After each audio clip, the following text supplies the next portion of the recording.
Yes. Reka twongere tubasuhuze inshuti bavandimwe mwe mukunda ibiganiro byacu ndetse mukadukurikiranira aho muherereye hatandukanye ku isi. Lucky TV One rero isoko y'ibyiza nk'uko imenyerewe tubagirira hirya no hino tukabategurira amakuru agiye atandukanye cyangwa se amakuru agiye anyuranye.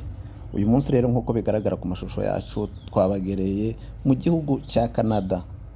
Aha rero ni ku kibuga cy'indege cyangwa se ku kibuga cy'indege mpuzamahanga cya Winnipeg, aha ni mu gihugu cya Canada, aho uyu munsi ku itariki 24 z'ukwezi kwa 9 umwaka w'ibihumbi 2022 umuhanzi w'icyamamare umaze kwandika izina uzwi cyane nka Israel Mbonyi cyambu rero uyu munsi yakiriwe ku kibuga mpuzamahanga cya Winnipeg mu mujyi muri imwe mu mijyi igize igihugu cya Canada, aho Israel Mbonyi rero yaje mu gitaramo cyangwa se mu giterane yise ngo ni icyambu tour di Canada. Rero iyi tour arimo arakorera muri Canada yagiye ayikorera mu mijyi igiye itandukanye y'iki gihugu, aho igitaramo cyabanje yagikoreye mu mujyi wa Edmonton. Uyu munsi rero ku itariki 24 ni kuwa gatandatu, aho biteganyijwe ko uyu muhanzi ari buze kuba akorera igitaramo muri uyu mujyi wa Winnipeg. Rero hagana mu masaa 8 uyu munsi nibwo Israel Mbonyi yakiriwe na bagenzi be b'abahanzi musanzwe munzi cyane cyangwa se musanzwe mumenyereye mu ruhando rwa muzika cyangwa se mu ruhando rwa gospel music, aribo Nice Ndatabaye muramuzi cyane, n'umwe mu bari baje kwakira mugenzi we Israel Mbonyi ku kibuga cy'indege.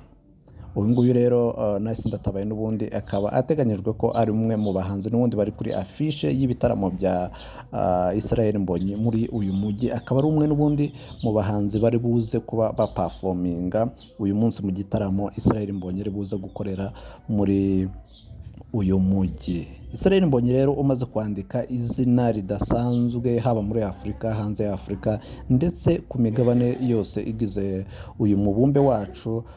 Israel Mbonyi amaze kwandika izina aho agenda akora ibitaramo bigiye bitandukanye mu bihugu bitandukanye cyangwa se ku migabane igiye itandukanye.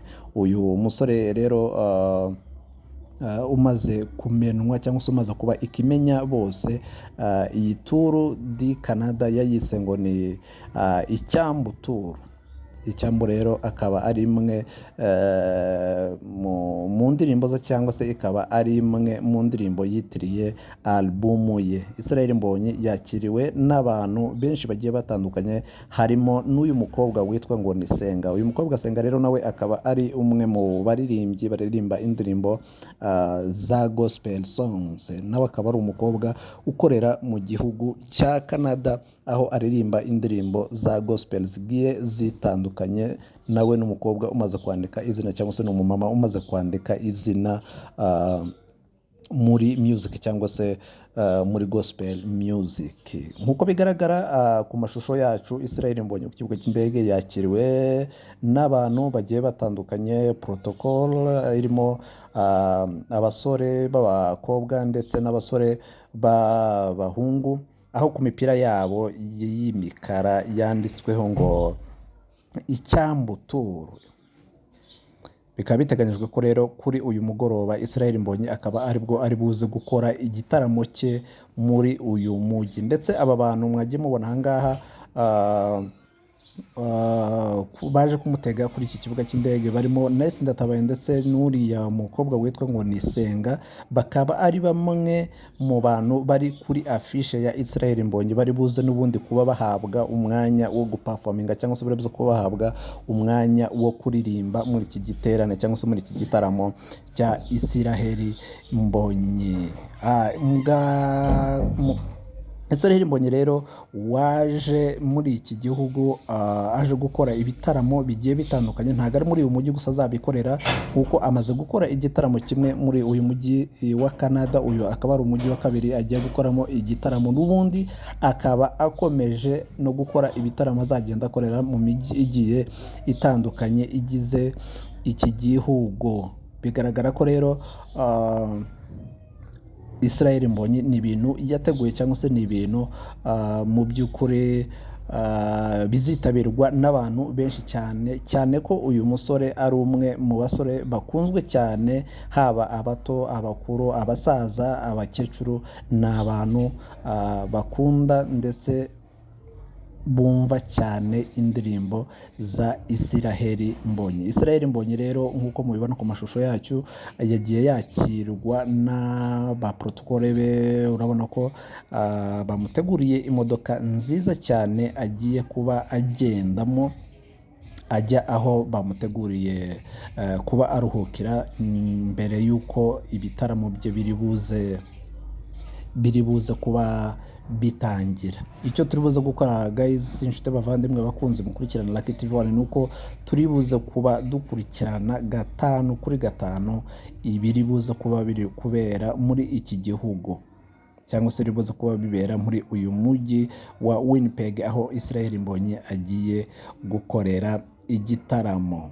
Israel Mbonyi rero watumiye abantu benshi bagiye batandukanye, urubyiruko, abamama, abagore, abapapa, ingeri zose zigiye zitandukanye. Muri iki gitaramo cye harimo abavugabutumwa bagiye batandukanye. Byumvikane ko atari ukuririmba gusa, ahubwo hari buze kubaho n'ijambo cyangwa se gusangira ijambo ku bashumba bagiye batandukanye batumiwe, basanzwe bakorera imirimo yabo muri iki gihugu cya Canada. Guys, muri make reka dukomeze dukurikirane amakuru, cyangwa se dukomeze dukurikirane uko igitaramo kiri buze kuba kigenda. Natwe turaza kuba tuba updating, cyangwa se turaza kuba tubagezaho akantu ku kandi tudasimbutse ikintu na kimwe kuri biri buze kuba biri kubera muri sale uyu muhanzi Israel Mbonyi yateguyemo uzaberamo iki gitaramo. Tubibutse ko kwinjira muri iki gitaramo ntabwo ari ubuntu, bagiye bacira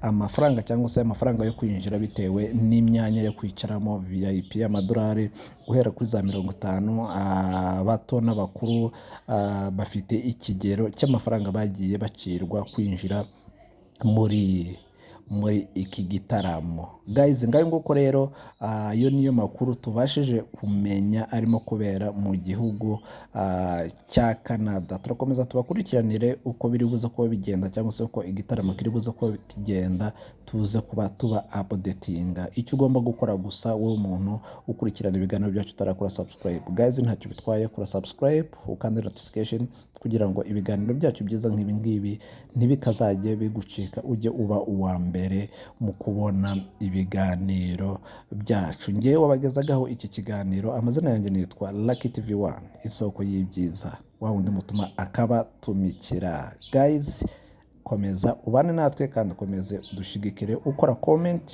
share ndetse ubisangize inshuti zawe aho ziherereye hose. Ciao ciao, turakomeza tubakurikiranira amakuru uko birimo biragenda, dukomeze tuba updating. Ciao ciao. Mambo